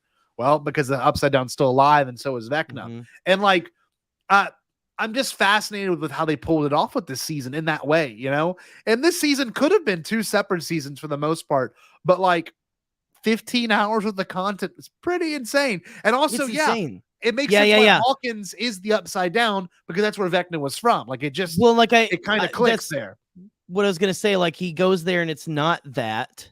And then it seems like he creates this dark version of the world and everything. No other people. It's just these creatures and Vecna. Yep. Let's see here. It's just odd. We got any more questions? What do we got here? The Upside Down is right. Okay. That's also true. I think that's probably what is going to eventually be fully revealed and everything. This is amazing. This is Potathon from last year, November, which is just a great day. That's when Paul Stanley showed up on Force Connect. That's incredible. Oh my God. But it's weird, right? Like maybe he did. We don't know. We really don't know the answers to that yet. Truly. Not fully. And then the Duffer Brothers said that's the whole basis of season 5 is like, and I love this, by the way. We'll get to the very end and then talk about a few things out the season, but like the finale being them having that Rise of Skywalker looking at Death Star 2, you know, sunk into the water. Like, how are we going to overcome this, you know? Yeah. And like, they're all on the hill looking, and it's a huge moment. And that was very, like, that's the most like manufactured moment in any of the seasons. If you if that makes sense, it's like that felt like it. That's the most staged thing I've seen, but I didn't hate. I'm not like hating on it. I loved it. Like, I think that was earned. Absolutely. To me, that's like, here's season 5. And I have, apparently there's been like interviews with the Duffer Brothers. Like, oh yeah, they've talked about it. It's all action. Like they're still writing, but basically all the setup for the next season, it's done. It's done. You don't have to like have a big, like figuring out the mystery. It's I guess the mystery will be exactly what is the Upside Down. And why is he trying to bring it here? Like, why is he like he's trying to get back? Has that been this whole thing? Yeah. Did he have to create this version of Hawkins so that he could open the port? Like, what? That's going to be those are going to be the mysteries in the next season. But the action is going to be like right there. They also said how they want to return back to season 1 kind of formula with like them all solving a mystery, because this is the first time they've all been together. And I'm like, God, because I missed that which is Rise of Skywalker. It is. And like, I love the fact that they had, you know, everyone join back at the end. You had the weird tensions kind of getting relieved. But like the one thing this season lacked is all of them having that huge aha moment together, not metaphysically together, but truly together. And if the next season starts off with them like Dustin where he's at, and you know, Steve and the whole crew were there, like doing the help with the donating, like, bruh, this next season is going to be unstoppable. And I hope and pray, I don't think they're going to do it, but if Netflix did how I want them to do it, is did a volume 1 and a volume 2 for the most part. But if they drop the finale in a theater, that would be that would shatter everything. That would change. That would be the highest grossing movie of all time. It really would. I mean, you could. You really could. Like, you literally could. Hold here. I don't think Will did. I think Elle sent him there, and I think Elle opened the door back up, because that's the whole, you know, Elle opens up that gate when they keep forcing her to go back and everything. Yep. And I love that we had that whole we have the return of Papa. Yep. And him the whole last Uncle episode with him Modine. where she gets to actually talk to him and yell at him and go, "Were you just sending me in there to look for him?" And he's like, what were you wanting me to do? It's a lot of good things. We get Katie, go the hell away if you're still here. I don't think you are. She's not here. No, but Papa, I hope she's not. Papa, but also the return of old Doctor damn it, someone's gonna get it. Right, well, he was in the 3rd season too, wasn't he? Yeah, he for was a little bit. Brief, very brief, super brief. I forget that, but again, the Doctor we like, Paul Reiser, the Doctor who's nice, the Doctor we like, who is nice and takes care of the kids and everything. He says straight up, he's like, should we tell her the truth? Do we tell her the truth, Brenner? And I'm like, oh my God, what is the truth, because there's a reason, her mom got separated from him. God, this show is so good. And I hate to know, it is coming to an end. But they have announced there's going to be spinoffs of this universe, which is nice to know. That was another thing I was going to talk about is even though apparently it's ending with these characters, we're going to keep going, which feels weird because I don't know what Stranger Things looks like without Steve Harrington. I agree. Or anyone else, seems like they should just be going to every place that a gate opens up and taking care of business. That's what it should be. That should be the show from here on out. The general, make them the his story didn't wrap up except for the helicopter crashing, but he's still around out there looking for Elle. So you got to think about that. Remember the general that's tormenting Brenner's people? Brilliant. God, I love the governmental interplay, because we've heard that that's a real thing when it comes to things that take place. The different agencies and stuff. Yeah, different agencies going after each other.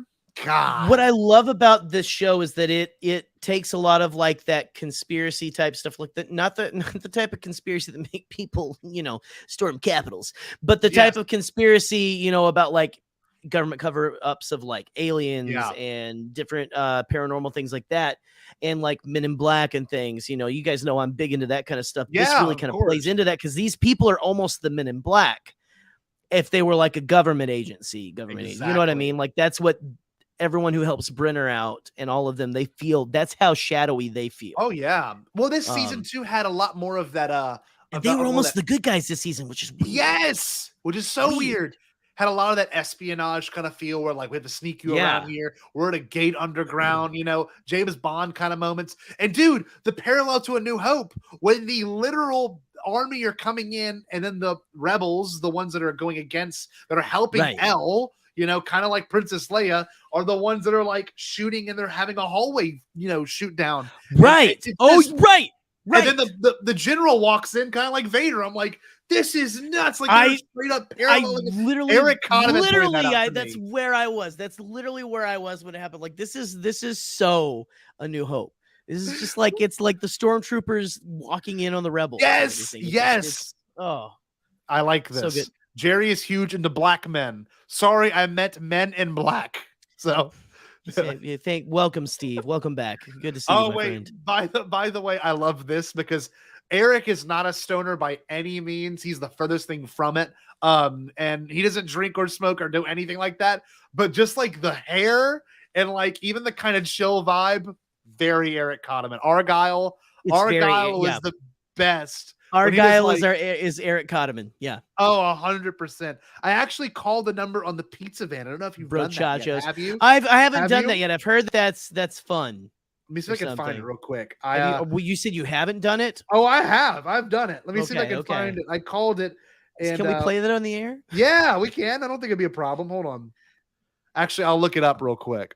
What was the pizza? Surfer Boy Pizza? It was Surfer Boy Pizza. So I love that they go to the other location, and that's where they that last little hurrah with Elle. That's how they get her deprivation tank.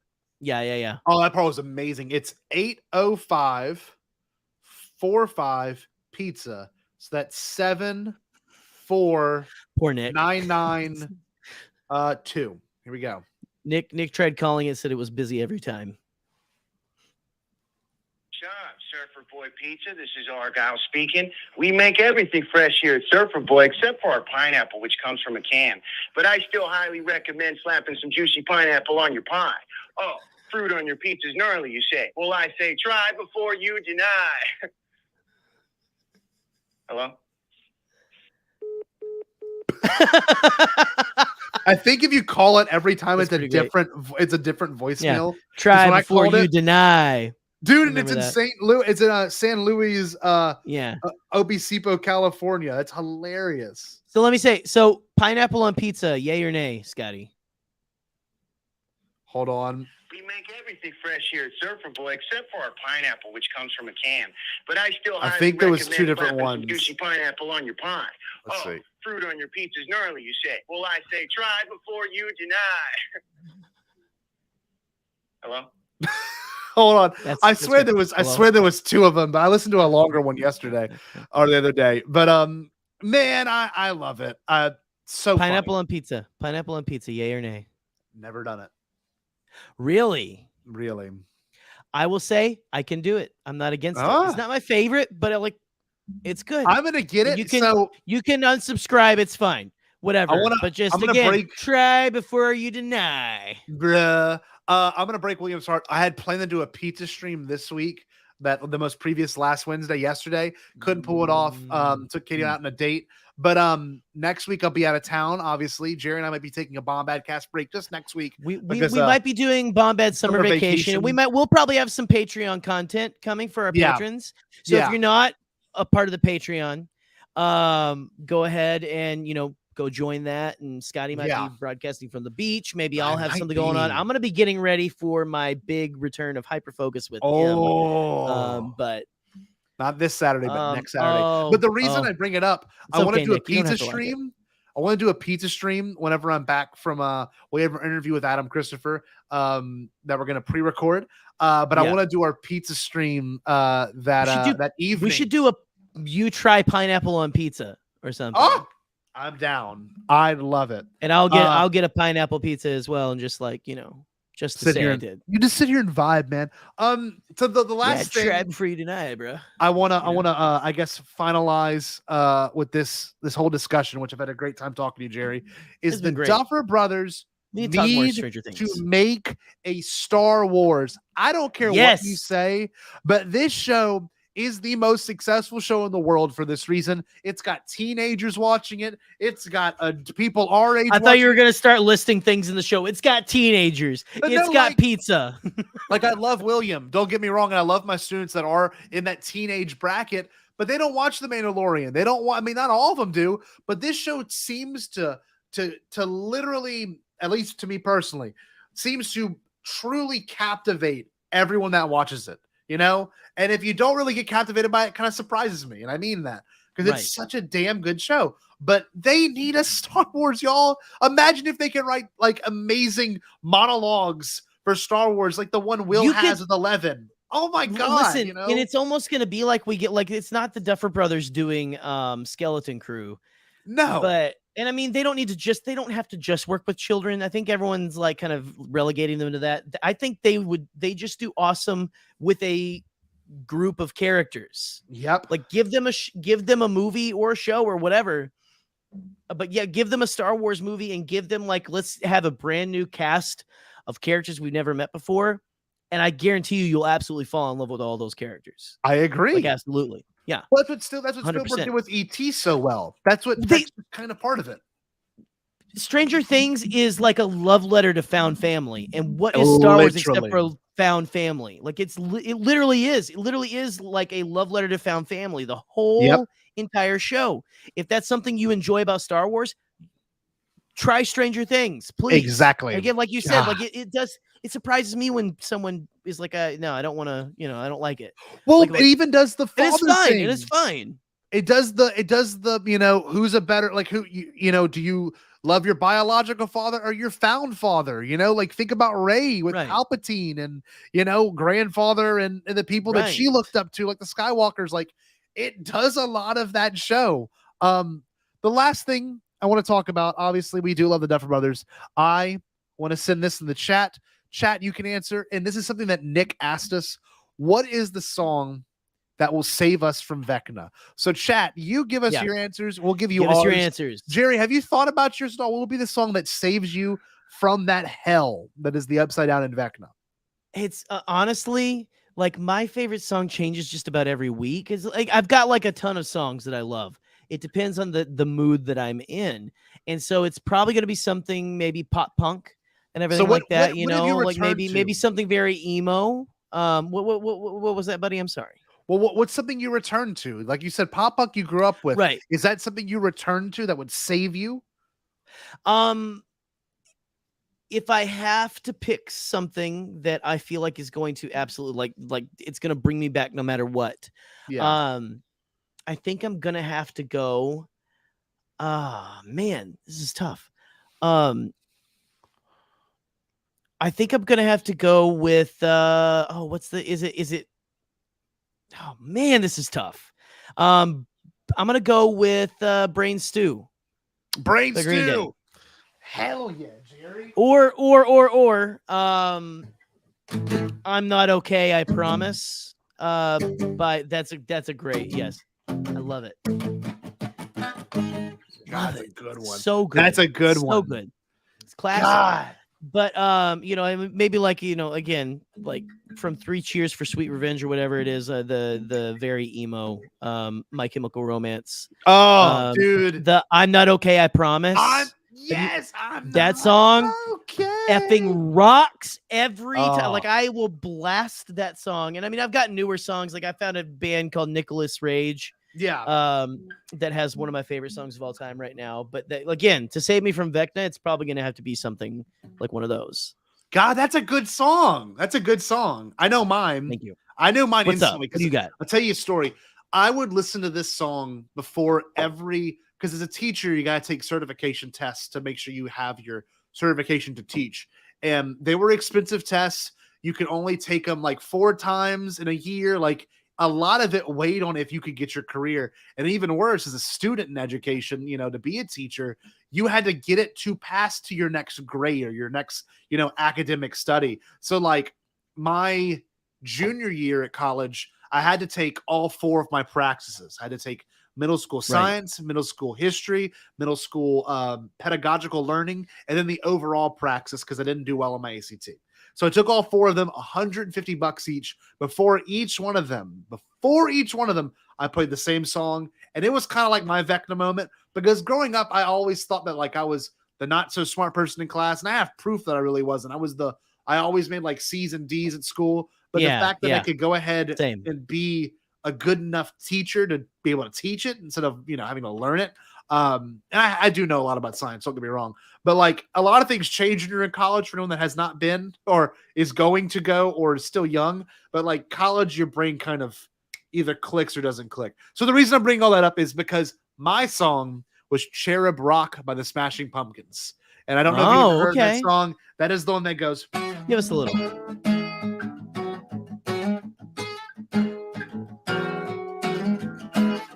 Okay.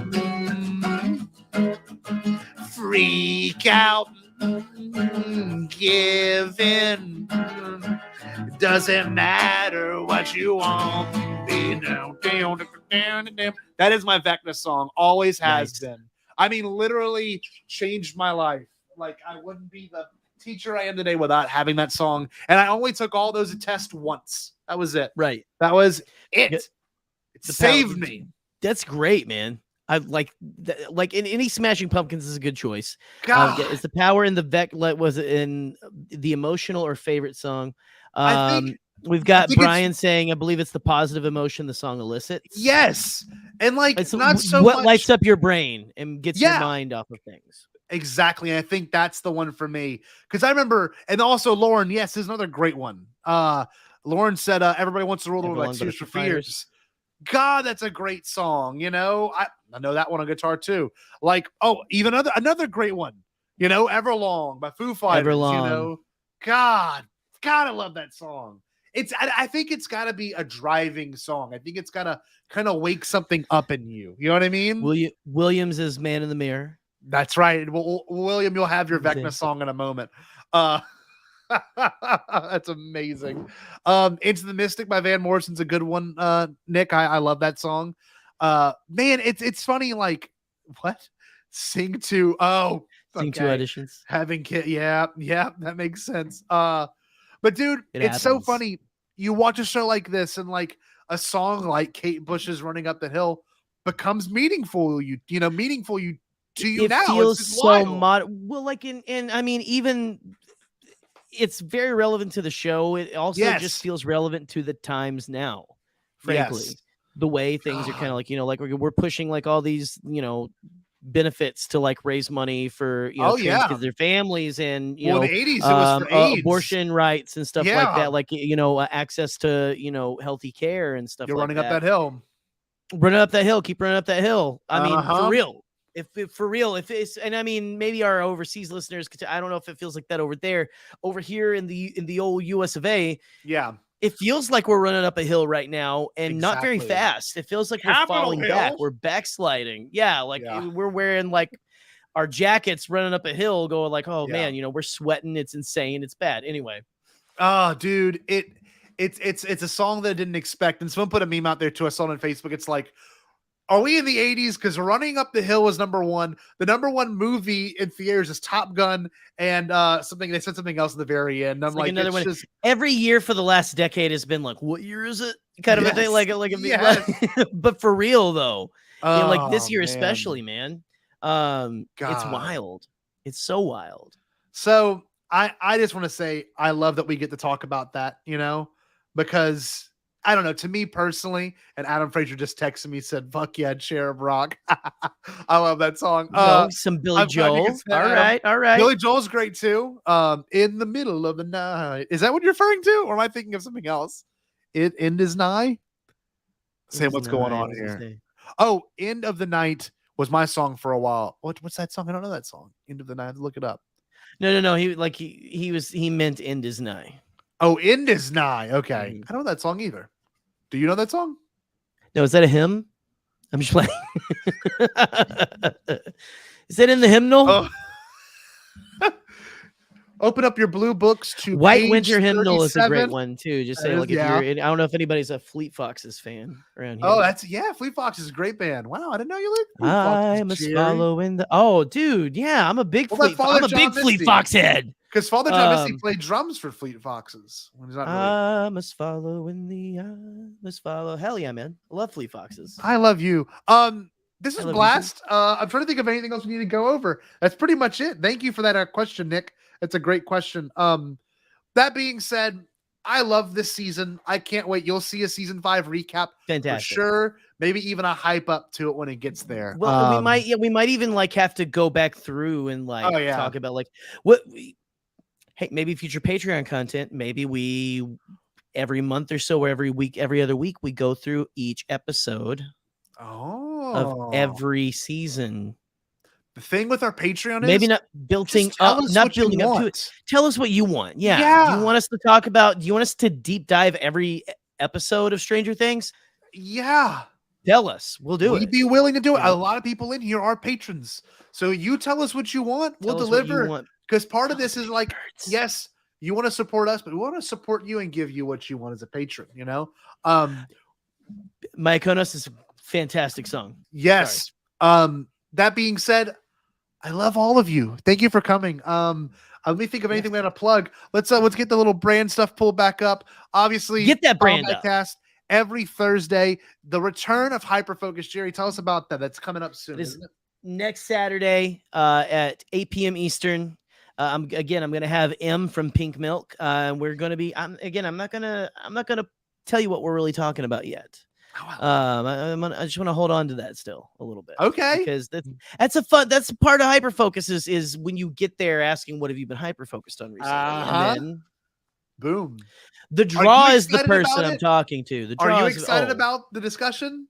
It's gonna be interesting. And I'll tell you after because I don't think I've told you. No, I have no idea. So I'll tell you after so you can get like unless you want. It's funny. I think you like spoilers, so I'll tell you after.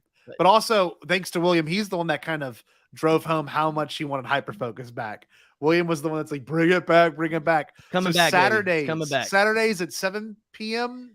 Eastern? 8 p.m. Eastern, 7 p.m. Central. Yep. Okay. Yeah. I'm listening. I'm trying to get in bed earlier these days, guys. Come on. Like I'm 35. I'm not getting any younger. Okay.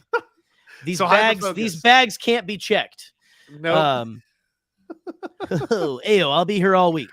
I'm but glad anyway, it's coming back. You have no idea. I've missed this show. I was the one that also campaigned for it to come back. I'm excited to see what you do with the format because you've always been good at it. Bombad Gaming,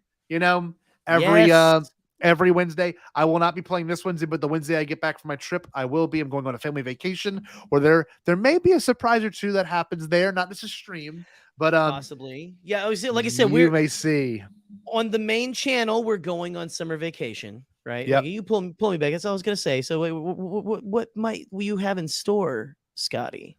I do plan on doing a couple of live streams with this handy dandy microphone for our patrons only. So you may hear a conversation from Troy and I talking about whatever. And of course, obviously, always a good conversation with Troy. Always fun with Troy. We may even just have a round table on the balcony. I don't know. We'll think of something. I'll come up with it. I'll post it on the Patreon that morning. Someone's got to make those salads for the morning commute. That's all I'm saying. Has to. But one thing I will plug as well. We haven't talked about it at all. September 17th. Podathon. Yes.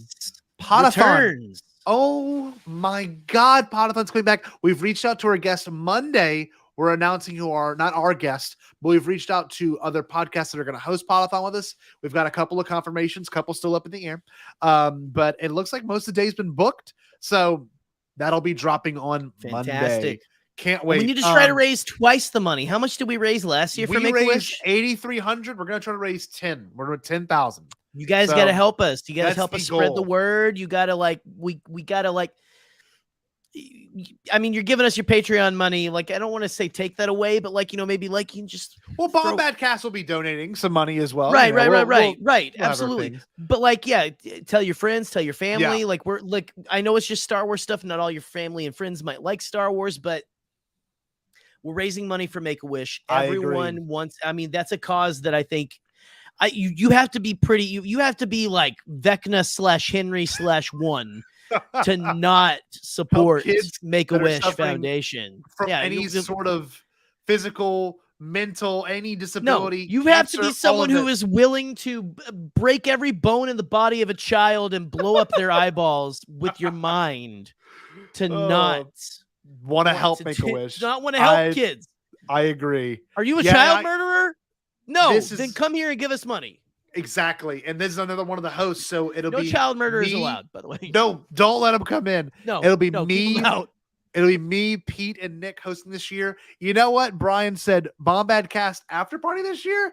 Maybe for the patrons. We might. Well, maybe this for the patrons. We might have maybe this for the patrons because it's going to be a long day. It's going to be another 12-hour day, and they may like Paul Stanley. You're right. They may. They may. That being said, though, we've been talking about it. $7 a month. Most of the people in the chat right now are patrons, and I want to give a shout out to the people that are currently patrons as well. So as of this moment, as of recording this day, our patrons are as listed. We've got Rick Villanueva, gross. We've got Nick Milky. It's okay. Nice guy. Kind of a little too religious. He's pissing me off a little bit tonight. Yeah. We got Joey Tight Pants. That tight pants. We got Rez. We've got Seth Parnell, one of the best. I like that guy. We've got Jared Bachman Stubbs Overdrive. We've got Jeff we got Brian Fry. Jeff Quailman. We got Michael McCoy, ARS Michael, local first order. We got M from Peak Milk, your guest on Hyperfocus coming up. We've got Brian Hennessy, not Finnessy. He's changing his name. We got Todd DeGrossier. We've also got loves to drink. He loves it. We also got Neil Lowry. We've got Chase Hauser. What? Peak Milk fame.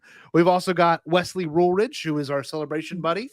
We have a star-studded Patreon. We really do. We got William Hardy. Who the hell is that? We've got that's the biggest one of all, frankly. We've got Preston Dugas, another one of my kiddos. No way. We got Eli from In a Galaxy. We got Trey Mitchell from Skywalking Through the League. We've got David K2S brother. We've also got Alden Diaz, and we got Buck O'Brien. That's a huge Patreon list. And this is the perks they get.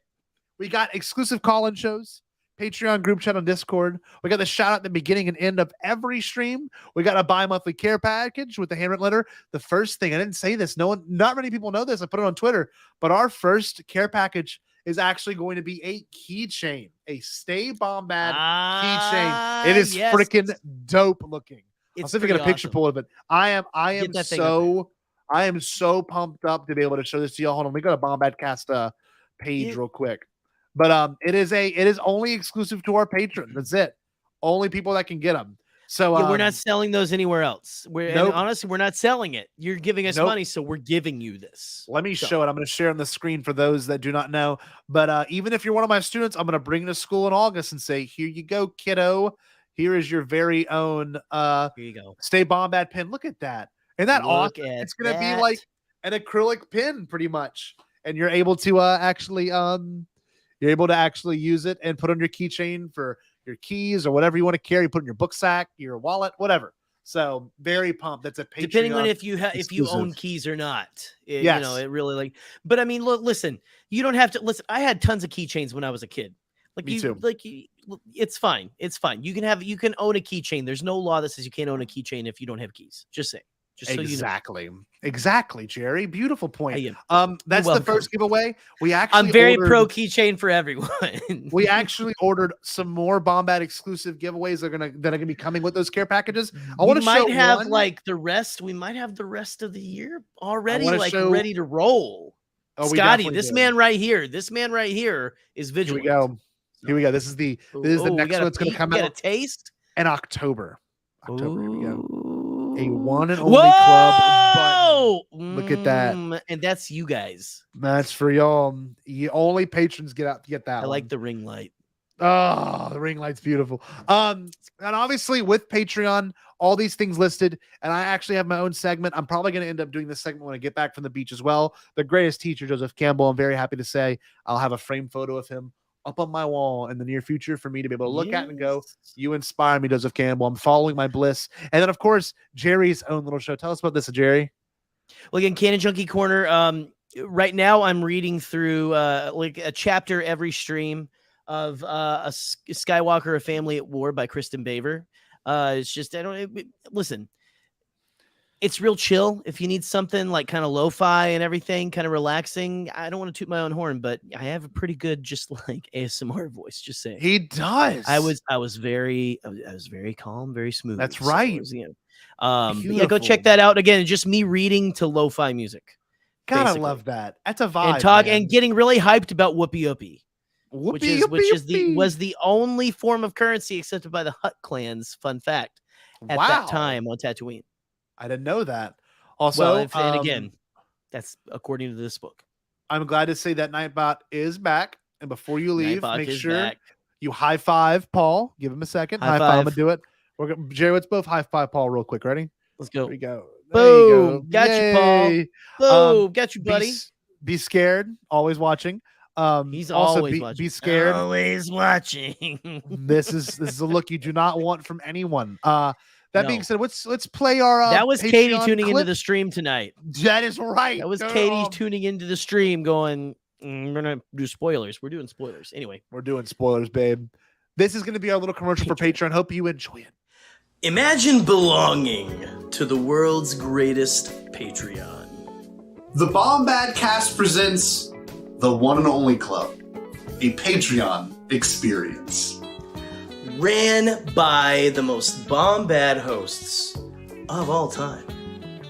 Let's be honest here. You'd be the biggest poodoo ever. That is Star Wars talk for a piece of shit. If you didn't join this Patreon, I mean, you'd be an absolute dumb. The one and only club, Patreon experience, is not sold in stores. It's just 12 easy payments of $6.99 a month for the rest of your life. But wait, use your card right now to sign up for it. Scotty and Jerry, that's me, will give you a shout out live on the air. There will be 10 unique perks.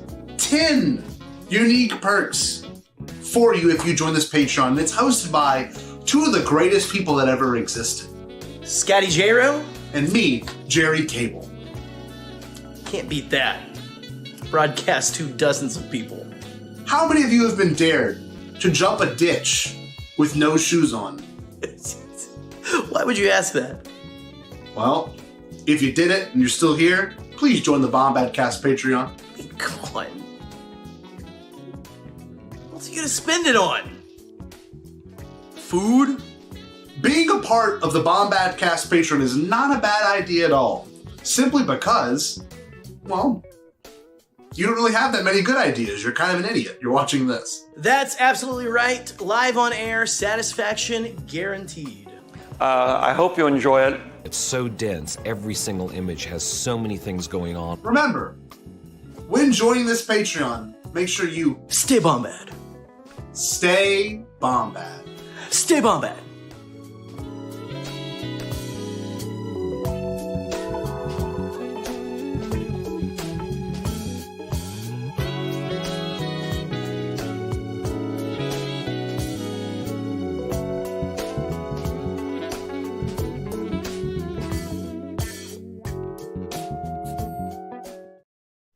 Okay.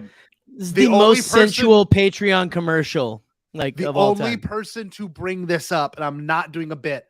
I made a point to write Paul was here. Look, hold on. If y'all, I have to play just 2 seconds of the intro. Yeah, I wish I could pause it. Watch. Paul was here. You saw that Paul was here on the wall? Same exact sticky notes in the CD. I'll show you that. And I made a point to do that. Damn, William. William is our biggest fan. Sharp eye. Hold on. Where's the Patreon commercial? I'll show you that too. Just look at the CD. You can barely see it. Imagine belonging to the world's greatest Patreon. You can barely see it. The It's on Bombadcast the presents fold of that album. That is God, William. That is sharp Coming soon. eyes. Coming soon from William, the channel Bombadcast Explained. It's the lore. It's the lore channel. You might want to consult Connor for that. You know, he's the keeper of the Bombad lore. The book of Bombad, if you will. Gerry, I love you. This is a great episode. Almost 2 hours. Been a long time since it was just you and me going for 2 hours. That is, I love that we could do this. It's been a while. Man. It's been a minute since we've done this. Oh, dude. It's always great. It's always great. I love hanging out with you. I love talking things that aren't even Star Wars sometimes, you know? God, me too. We got to get it out of our system. We do. This is return to form, obviously, to hype up anything else we got in the future. Not next week. We're going to take a break. We're going to take a summer break, but we do plan vacation. On having Adam Christopher on to talk about Shadows of the Sith in the near future. So we are pre-recording an interview. Yeah. I don't know exactly like how long we're going to be able to have him for, so maybe we'll do a little bit before, a little intro, and then play it and we'll talk after, or maybe that's the whole episode. We don't know. Yeah, we'll have to see what happens, because we got to see if he likes us or not. Yeah, he might not. We'll find out. He might not like us. Might have to edit it. Might have to edit out all the swearing, you know. Yeah, he might. But with that being said, Gerry, can you do us the honors of sending out this show? I sure will. All of you lovely, lovely people out there, we need you to stay Bombad. Did you say impossible? Pasquale? Only kidding, Jackie. I've changed my tune because I finally thought of a possible dream that we can all share. What is it? Pasquale? It's a dream about a world when nobody is poor or sick or hungry. Oh, now that's a dream we can make come true. I'm gonna make a change for once in my life. It's gonna feel real good. Gonna make a difference. Gonna make it right. As I point up the collar on my favorite winter coat, this wind is blowing my mind. I see the kids in the street with not enough to eat. Who am I to be blind, pretending not to see their need? A sour's disregard, a broken bottle top, and a one-man soul. They follow each other on the wind, you know, 'cause they got nowhere to go. That's why I want you to know I'm starting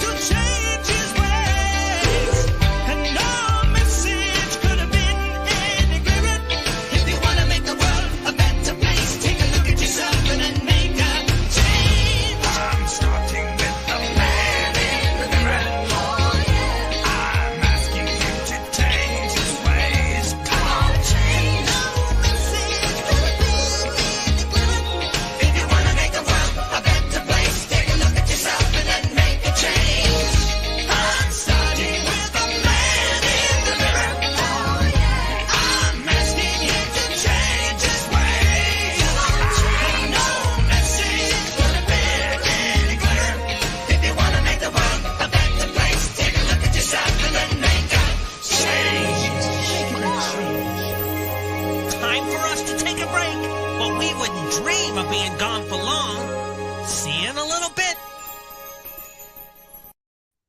Trivia loser, trivia loser, trivia loser, trivia loser, trivia loser, trivia loser, trivia loser, trivia loser, trivia loser, trivia loser, trivia loser, trivia loser, trivia loser. You lost to me in trivia.